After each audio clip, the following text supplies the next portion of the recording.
The following is for information purposes only and should not be considered investment advice. All opinions and views expressed by the contributors to this podcast are in a personal capacity only. They do not represent the views of Progressive Equity Research or any other organisation mentioned in this podcast.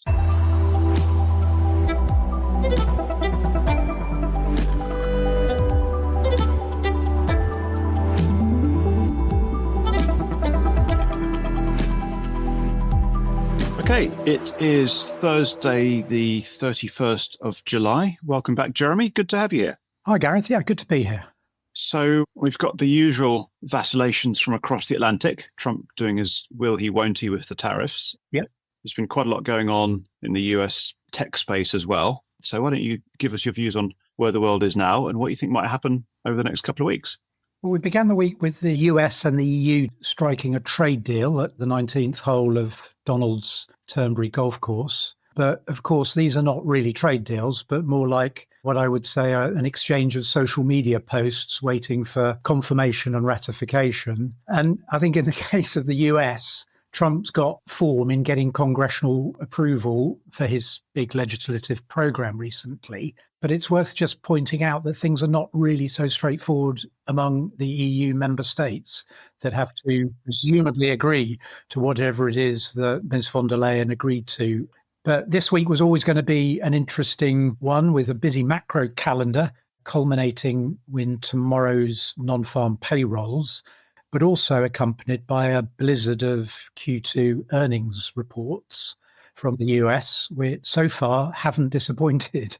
As you mentioned in your preamble, among the Mag 7, we had literally blowout earnings reports from Microsoft and Meta yesterday. And in the space of a few minutes, those two stocks added about $500 billion to the market cap of the S&P 500. And it's all about AI, and it's all about AI spend. So I must hold my hand up so much for the idea of the end of American exceptionalism. Microsoft is up 50% since April. Meta is up 60% since April. These things have powered back. I just really wouldn't want to be short of NVIDIA right now. Yeah, it's extraordinary how that market just continues to power on. And who knows when it'll slow down or, God forbid, stop. But as you say, it's pushing the US markets to ever higher highs, and bits of that are filtering out to the rest of the world. But at the moment, it's remaining quite concentrated in those names. Absolutely. AI is just eating the world's equity markets. I mean, I think Microsoft is now a $4 trillion market cap company. It just keeps going. So, yeah. And a lot of what we're seeing from other much smaller companies is the impact of AI, often in a negative way, or, people are worried about what it's going to do. And that's because the spend carries on. These AI servers are being rolled out. They're becoming more and more powerful. They're able to replace more and more entire jobs or proportions of people's roles and turbocharge employees to do much more in their day's work. So you need fewer of them. And it's the US tech giants who are making that happen. And so they're the ones sort of coalescing all of that value. So yeah, it's very interesting to see. But what's going on more broadly across the US market? I think for political theatre, the highlight this week was always going to be Jay Powell's press conference following the FOMC decision that surprised nobody by keeping rates unchanged for another few months.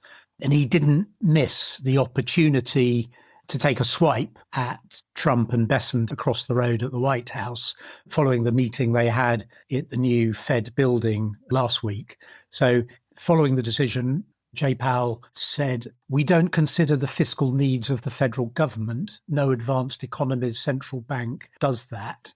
If we did do that, it wouldn't be good for our credibility, nor the credibility of US fiscal policy," which I loosely translated to mean, hold on, Donald, this ain't Turkey. But, more seriously, and I think critically, he also said there are risks both sides of the Fed's mandate, meaning that inflation could rise due to tariffs still, and that the labour market could weaken more substantially due to AI, among other things. Cue the non-farm payrolls tomorrow. And he was sort of pointing to a persistent stagflation-light scenario for the US economy. Now, we know the GDP figure is strong. The dollar is recovering. It was up 1% on the back of the Fed decision not to change rates, which tells you it's likely that rates are now going to be left on hold in September too. But over the last week now, the dollar's up by best part of 4%. So that combined with a very strong US GDP print, which defied all the tariff-related concerns, is really setting the US economy up for I think, a bit of an inflationary-led melt-up. And I think that if an incoming reformulated FOMC committee were to cut rates, as Bessant and Trump are pressuring to do, then I think the genie would be out of the bottle on inflation in a way that I think Powell here is warning, in an EM style, maybe not hyperinflation, but certainly much heightened and permanently elevated level of inflation, such that any incoming perma-dove in the Fed would have to ditch the 2% target. That has all kinds of consequences that spill out way beyond the US economy. And how quickly do you think that could happen? I mean, that's telling quite a scary story of where that could lead in terms of losing the independence of effectively the central bank, losing any real control over inflation. And presumably that would have a pretty big impact for the yield curve and for the currency, either in the short term or the long term, or maybe both. Are those sort of things that could happen quite fast, or do you think it'll be a slow, sort of steady decline as we understand and watch how Trump and Bessant deal with Powell, or how Powell reacts? I mean, in the aftermath of the press conference yesterday, the yield curve has actually flattened, the dollar has moved higher, but I think that's more to do with short-term expectations on the next move in rates. But to your point, the world is moved away from issuing longer duration bonds. We've talked about that before. The UK, Japan are witnessing 20-year plus duration bond yields at historic all-time highs. I mean, the highest in decades. The US Treasury is heading that way. So we're moving ever closer to direct monetization of government debt. It is not a coincidence that the Treasury is looking to issue T-bills to the newly regulated stablecoin industry. They're looking to deregulate the banking industry, balance sheet controls, so US bank balance sheets can buy more government debt. And the global appetite for long duration bonds seems to be dwindling. Yeah. It's difficult to see a positive future for sovereign debt markets. And what do you think is going to go on with the UK? Because we've got our Bank of England interest rate decision next week. Do you think the Fed's failure to move will influence that at all? Well, I think there's going to be some interesting discussions around the campfire at Jackson Hole next month, where all the central bankers gather together for their annual jolly. Historically, it's unusual for the Bank of England to decouple explicitly from the lead they tend to take from the Fed. And you're absolutely right. Expectations are for next week's decision by the Bank of England Monetary Policy Committee is to cut rates by 1/4 of a point. Far for me to sort of go against where market expectations are. But I think following the events of the last 24 hours, I would say that it's possibly less likely that the Bank of England will move this side of Jackson Hole. Okay, well, we'll find out next week. So, yeah. What have you been looking at in the UK this week? There's been quite a lot going on, hasn't there? A lot of results. Yeah, it's been a very busy few days, actually. From the Progressive Client Stable, we had 4 particular bits of news. First of all, we had STV, the Scottish television group.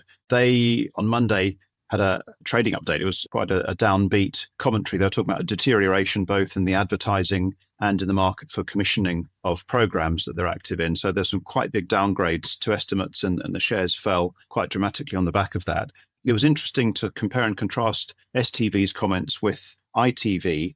Yes, Had actually come out with a relatively benign statement. They had some pressures, but nothing quite like what STV were talking about on Monday. And a big part of the reason for that delta was really that STV has much less in the way of digital and much less in the way of international exposure than ITV does.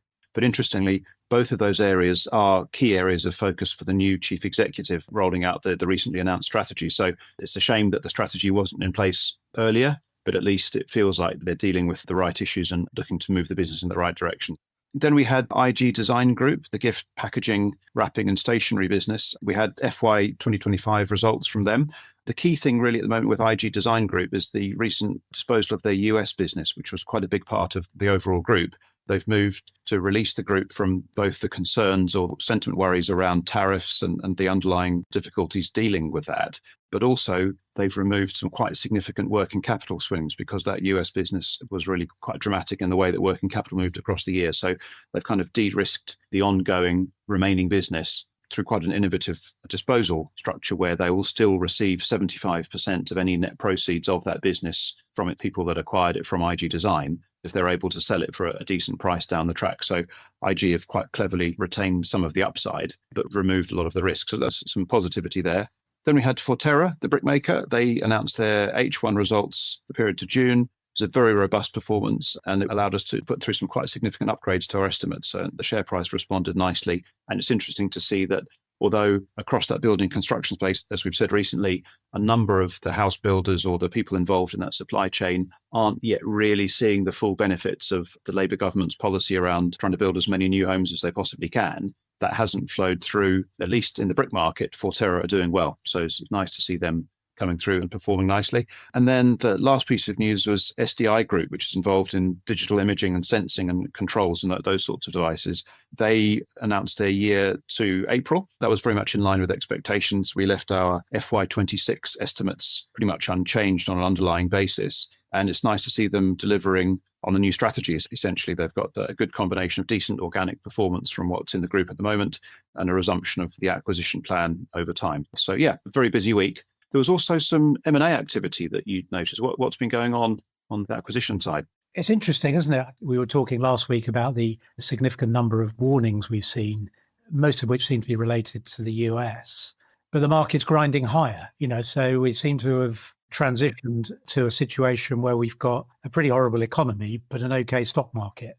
And one of the factors driving the stock market is obviously capital flows. And in the last 48 hours, we've seen the best part of £3 billion worth of bids in the UK small mid-cap space through the acquisition of IPF by Base Point Capital for £400 million and Just Group being acquired by Brookfield at a staggering 75% premium to last night's closing share price, worth about £2.5 billion. So yeah, the underpinning for the UK market seems a lot healthier than the underpinning for the UK economy, I would say right now. Yeah, it's certainly attractive in the eyes of those American bidders for those two assets. And more grist to the mill of people are saying that the UK market maybe still does have a number of undervalued or hidden gems. For sure. And the Americans are still coming over and still picking them up. So yeah, interesting activity to see. And what about next week? What have we got on the near-term horizon? Well, we've got non-farm payrolls tomorrow, so we'll sort of see whether this sort of red-hot US economy includes the labour market, which has been showing signs of weakening up till now. We've, in the past, really only been concerned about the demand for labour in the US, but of course, policymakers now need to factor in the supply of labour because the dynamic has changed there with the changed migration situation in the US. Yeah. We've got some PMI data as well, and we've got the Bank of England rate decision on Thursday. I think the main focus looking ahead is going to be trade deals, non-trade deals, and whether Taco is going to be on the menu at the White House or whether at some point he stands tough and we get some form of trade war. He's sort of extended the runway for the discussions with China, which is obviously critical to the whole Trump playbook on tariffs. So this does rumble on, but it's going to stay front and center. And I think that's really what the market's going to be most focused on. Absolutely. And we'll be able to discuss this time next week how that looks and what Trump has done with China, Canada, Mexico, Brazil. There's a whole host of different negotiating strategies I'm sure he'll deploy. And we can talk it through this time next week. Okay. Good stuff. Talk to you then. Bye. Brought to you by Progressive Equity.